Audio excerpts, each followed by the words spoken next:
Hello my dear student, myself GK Mishra and welcome back in Vidya classes of biology। तो चलिए अभी हम लोग स्टार्ट करने चल रहे हैं it's strategy for enhancement in food production. ठीक है, चैप्टर नंबर 9 स्टार्ट करेंगे। ठीक है, यानी कि खाद्य उत्पादन में वृद्धि की कार्यनीति, यानी कि खाद्य उत्पादन में वृद्धि किस प्रकार किया जाए उसके बारे में हम लोग पढ़ेंगे।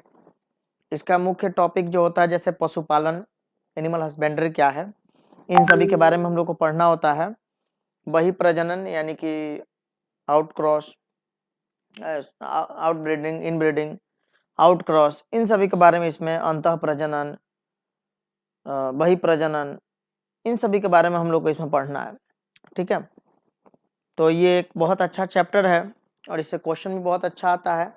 तो चलिए इसके ऑब्जेक्टिव क्वेश्चन को हम लोग कुछ सॉल्व किया जाए। और जो भी बच्चे इस वीडियो को अभी तक चैनल को सब्सक्राइब नहीं किए हो, चैनल को सब्सक्राइब कर लेंगे और वीडियो को लाइक जरूर करें, बेल आइकन पे क्लिक करके रखें ताकि वीडियो जब भी स्टार्ट हो तो इससे पहले आपको नोटिफिकेशन मिल सके। ठीक है, चलिए तो अब जैसे हम लोग स्टार्ट कर रहे हैं, यहाँ से पहला हमारा जो क्लास है क्वेश्चन है ये जैसे विच of the following is not included in animal husbandry. इसका मतलब हुआ कि निम्नलिखित में से कौन पशुपालन में शामिल नहीं है। निम्नलिखित में से कौन पशुपालन में शामिल नहीं है। तो पशुपालन हम लोग किसका किसका करते हैं, तो सबसे पहले बी कीपिंग, इसका पशुपालन किया जाता है। पोल्ट्री फार्मिंग का भी किया जाता है। पोल्ट्री फार्मिंग देखिए, ये बी कीपिंग का मतलब होता है मधुमक्खी पालन, मधुमक्खी पालन, इसका कुक्कुट पालन, मुर्गी पालन, फिश फार्मिंग यानी कि मत्स्यकी, मत्स्यकी का मतलब होता है मछली पालन, और ऑर्गेनिक फार्मिंग मतलब होता है कार्बनिक खेती। तो इसका आंसर जो है ये कार्बनिक खेती हो जाएगा।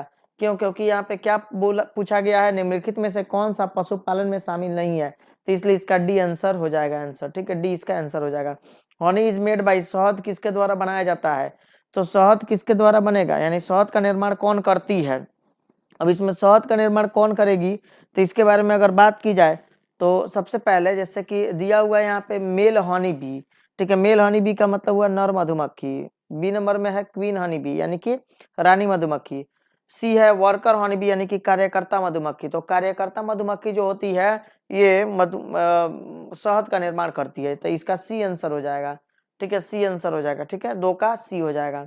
अब आ जाएंगे नेक्स्ट क्वेश्चन पे। आइए 3 नंबर में क्वेश्चन क्या बोला हुआ है, 3 नंबर बोला हुआ है which disease is found in hen, मुर्गी में कौन सा रोग पाया जाता है मुर्गी में। तो एक दिया हुआ है अस्मट, उसके बाद कॉलेरा, हैजा, उसके बाद दिया है ए और बी दोनों, और डी नंबर में दिया हुआ है रानी खेत। तो डी ऑप्शन हो जाएगा इसका। मुर्गी में कौन सा रोग पाया जाता है, तो रानी खेत जो होता है मुर्गी में पाया जाता है। ठीक है ना, रानी खेत मुर्गियों में होता है।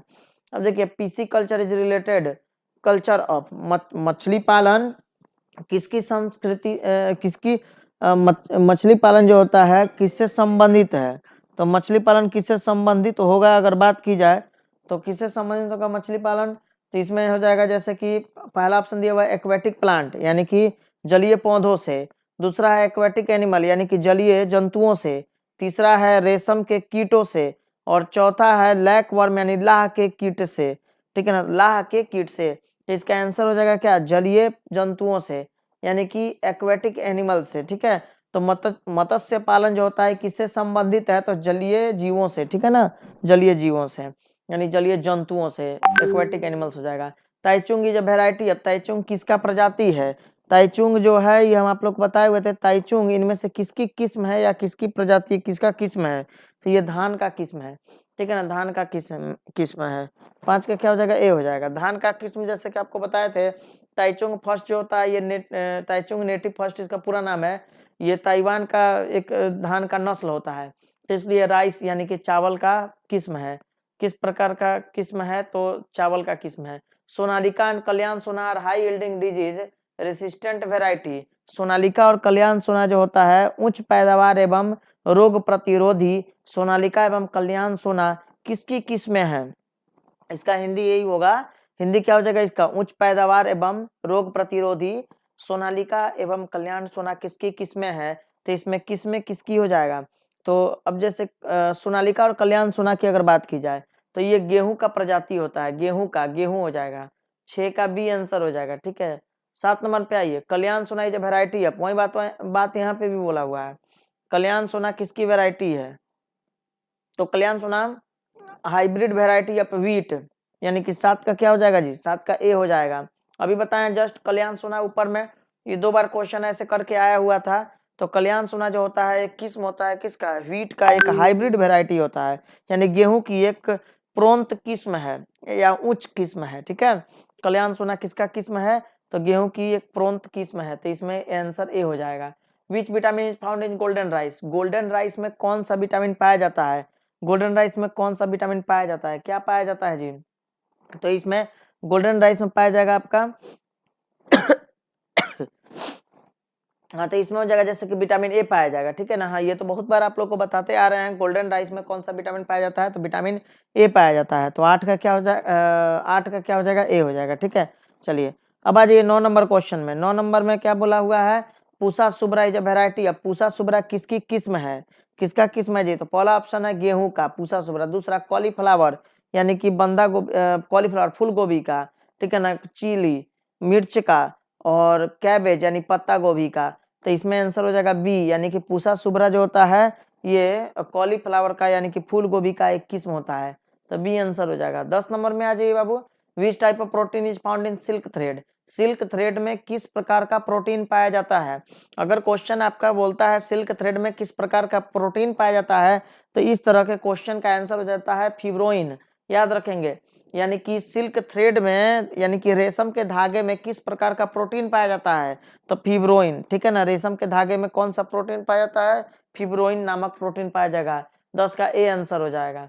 11 में ये शक्ति रत्न और Protina are lysine rich variety of, यानी लाइसिन युक्त शक्ति रेटेन तथा प्रोटीना किसकी किस्में हैं, किसकी किस्में हैं। तो अब आ जाएंगे 11 का ऑप्शन पे आइए। ऑप्शन में जैसे कि हम लोग देखते हैं ऑप्शन क्या क्या दिया है इसका,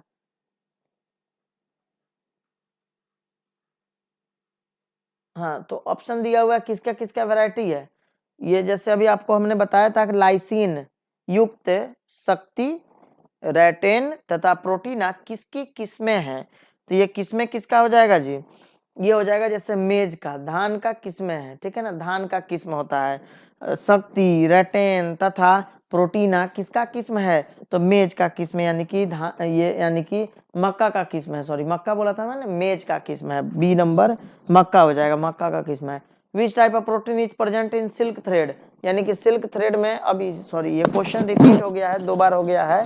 तो सिल्क के यानी कि रेशम के धागे में किस प्रकार का प्रोटीन पाया जाता है, तो रेशम के धागे में अभी बताया मैंने आप लोग को फिब्रोइन नामक प्रोटीन पाया जाता है रेशम के धागे में। 12 का ए हो जाएगा। प्रोबायोटिक्स आर, प्रोबायोटिक्स 13 नंबर पे आ जाइए। प्रोबायोटिक्स क्या होता है, ठीक है ना, प्रोबायोटिक्स क्या है, तो पहला ऑप्शन है new kind of food allergen, यानी कि एक नई किस्म का भोजन एलर्जन है, यानी कि ये एक नया किस्म का, एक नए प्रकार का भोजन एलर्जन है। या फिर यह एक सेफ एंटीबायोटिक यानी कि सुरक्षित प्रतिजैविक है। बी ऑप्शन बोल रहा है सेफ एंटीबायोटिक यानी कि सुरक्षित प्रतिजैविक है। ठीक है, या फिर लाइव माइक्रोबियल फूड सप्लीमेंट यानी कि एक जीवित सूक्ष्मजीव भोजन संपूरक है। या फिर कैंसर इंड्यूसिंग माइक्रोब यानी कि कैंसर प्रेरित करने वाले सूक्ष्मजीव है। तो इसमें से 13 नंबर का आंसर क्या हो जाएगा, 13 का प्रोबायोटिक्स जो होता है एक लाइव माइक्रोबियल फूड सप्लीमेंट्री है। ठीक है ना, यानी कि एक जीवित सूक्ष्मजीवी भोजन संपूरक, एक जीवित सूक्ष्मजीवी भोजन संपूरक है। ठीक है ना, फूड सप्लीमेंट का हिंदी होता है भोजन संपूरक, और जीवित लाइव मतलब जीवित होता है यानी कि जीवित, और माइक्रोबियल मतलब सूक्ष्मजीवी होता है, तो जीवित सूक्ष्मजीवी भोजन संपूरक होता है। कौन, तो 13 का सी आंसर हो जाएगा। आज ये एसिटाबुलेरिया इज अ टाइप ऑफ, एसिटाबुलेरिया किसका एक प्रकार है, तो 14 नंबर का आंसर क्या हो जाएगा, 14 का एसिटाबुलेरिया एक प्रकार का शैवाल होता है, एल्गी का एक प्रकार है एसिटाबुलेरिया। तो याद रखेंगे इसका बी ऑप्शन सही है। ठीक है ना, बी यहाँ दिया हुआ है देख लीजिएगा, एलगी शैवाल इसका हो जाएगा, एचिटाबुलेरिया।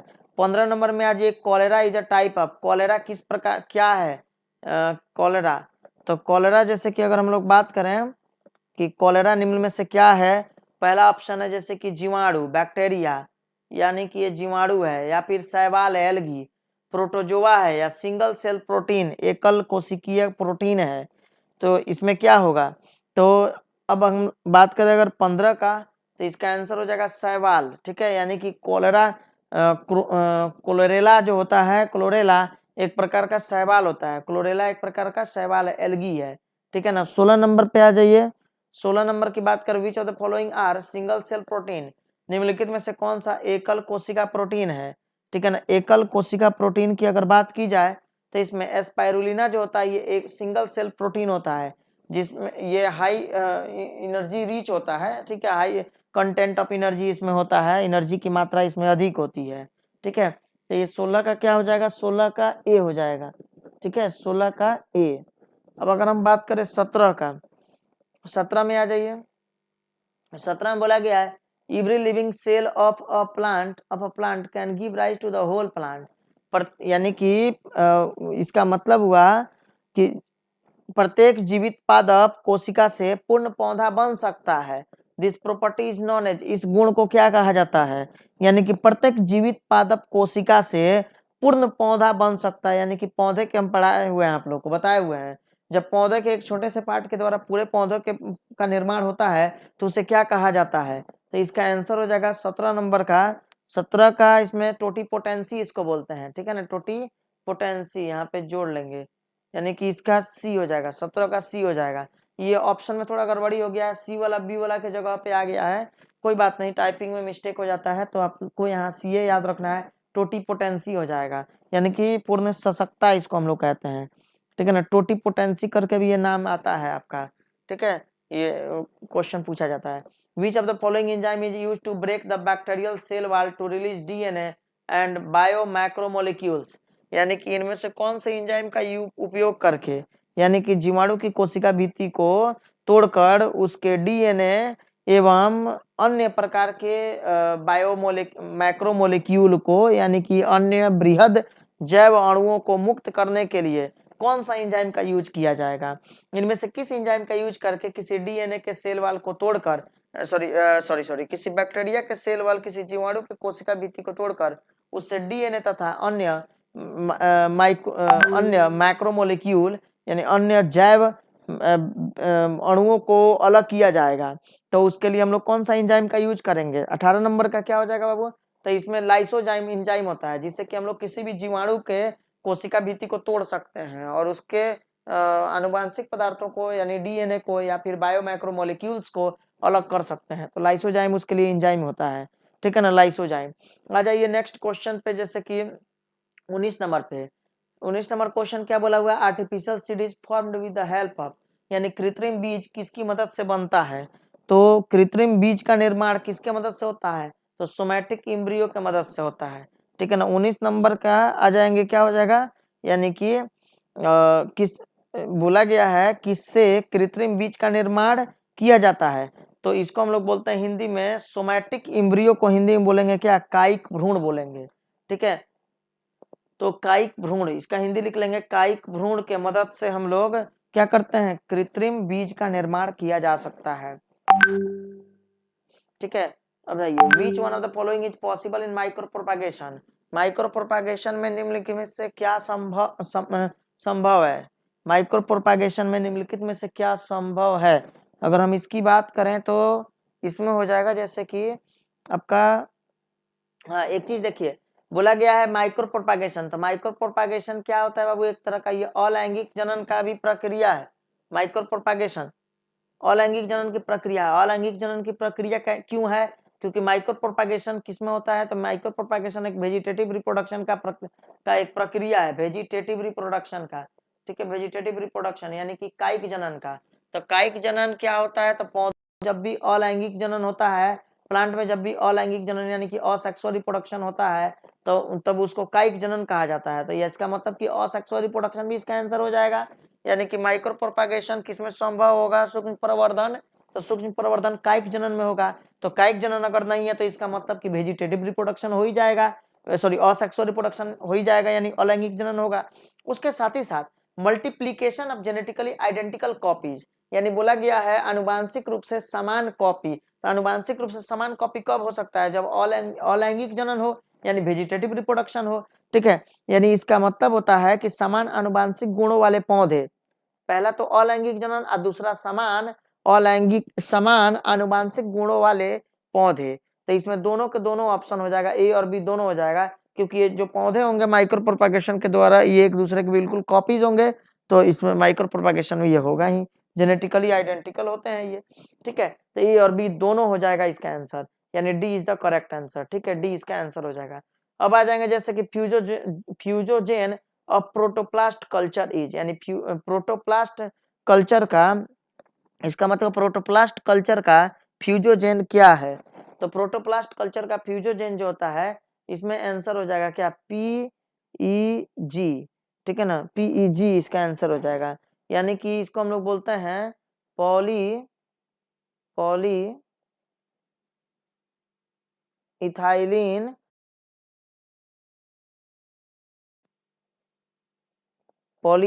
ग्लाइकॉल, पॉलीइथाइलिन ग्लाइकॉल इसका आंसर हो जाएगा। पीजी इसका आंसर हो जाएगा। फ्यूजोजेन ऑफ प्रोटोप्लास्ट कल्चर, इसमें क्या होता है? पीजी होता है, पीजी का उपयोग होता है। चलिए जैसे नेक्स्ट इसका ऑप्शन भी एक बार देख लीजिए, ऑप्शन में क्या हो जाएगा? हाँ, पीजी हो जाएगा इसका आंसर, बी आंसर इसका सही है। ठीक है, B is the correct answer. चलिए ठीक है, तो यहाँ तक आप लोग को ये क्लियर करना है, इस चैप्टर का ऑब्जेक्टिव क्वेश्चन यहाँ तक का हमने आपको बता दिया। ठीक है, और जो भी चीज़ें हैं इसमें आपको बताया गया है, इसको आप कंप्लीट करते चलिए। ठीक है, पेपर का ज़्यादा दिन नहीं है, और वीडियो जो भी आपको डाला जा रहा है आपके लिए उपयोगी वीडियो है, इसको जरूर एक बार देखिए ताकि ये चीज़ें याद हो जाए। ठीक है, अगर क्वेश्चन रिपीट होता है या क्वेश्चन इसमें से आता भी है तो ये सभी क्वेश्चन आपसे आसानी से बन सके, उसके लिए आपको यहाँ जरूर देखना होगा।